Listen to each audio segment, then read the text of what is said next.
Sebuah buku ilmiah yang mengulas lebih dalam tentang konsep purusa pradana pada masyarakat Bali kini telah hadir. Buku dengan judul Makna Purusa Pradana dalam Putusan Hakim mengenai sengketa waris adat Bali resmi diluncurkan, ditulis oleh Dr. Anak Agung Istri Agung. Buku Makna Purusa Pradana dalam Putusan Hakim mengenai sengketa waris adat Bali ini merupakan disertasi penulis Dr. Anak Agung Istri Agung untuk memperoleh gelar doktor di Universitas Brawijaya.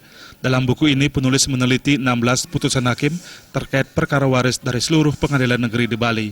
Dalam penelitian tersebut, penulis yang juga seorang notaris ini menemukan bahwa para hakim kerap kali memiliki acuan berbeda dalam memutus perkara tentang waris.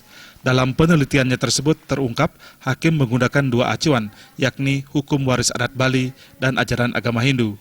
Kedua konsep ini setelah diteliti oleh penulis ternyata mempunyai perbedaan. Hukum waris adat Bali dengan jelas mengatakan purusa adalah anak laki-laki sebagai pewaris dan pradana adalah anak perempuan.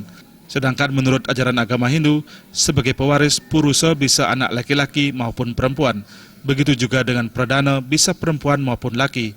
Namun yang sangat ditekankan pada ajaran agama Hindu ini adalah pewaris yang memiliki sikap saputra atau anak yang baik. Artinya dalam ajaran agama Hindu, baik anak laki maupun perempuan memiliki hak dan kewajiban yang sama. Dalam memutus perkara waris, penulis menemukan hakim kerap menggunakan acuan berbeda. Dalam hukum adat, mereka menekankan bahwa anak laki-laki atau anak perempuan yang dalam kawinnya murid, nah seperti itu perbedaannya, tidak ditekankan pada suputranya.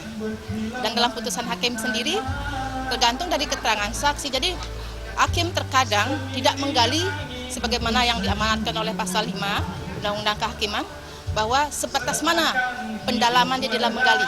Jadi biasanya saya lihat dalam putusan yang saya lihat 16 putusan yang ada, dia hanya menggali di tataran keterangan saksi, baik saksi ahli maupun saksi yang dihadapkan pada mereka.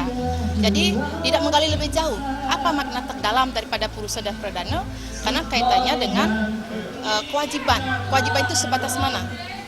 Itu sangat dalam kalau dalam ajaran agama ini. Tidak hanya kewajiban dan hak terkait dengan pewarisan, tapi lebih daripada itu, yaitu sebagai anak yang suputra. Terkait peluncuran buku ini, pakar hukum adat Bali W.P. Windia menyambut positif karena memperluas wawasan kita sebagai orang Bali terkait konsep purusa pradana. Dalam buku ini, purusa dan pradana tidak sekedar diterjemahkan sebagai laki-laki dan perempuan, tetapi juga diberi makna yang lain. Dibahas dari segi filosofi, dari segi yuridis, dan juga sosiologis.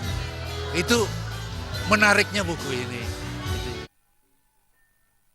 Peluncuran buku ditandai dengan penyerahan buku kepada sejumlah tokoh, akademisi, relasi, asosiasi notaris, dan kerabat penulis.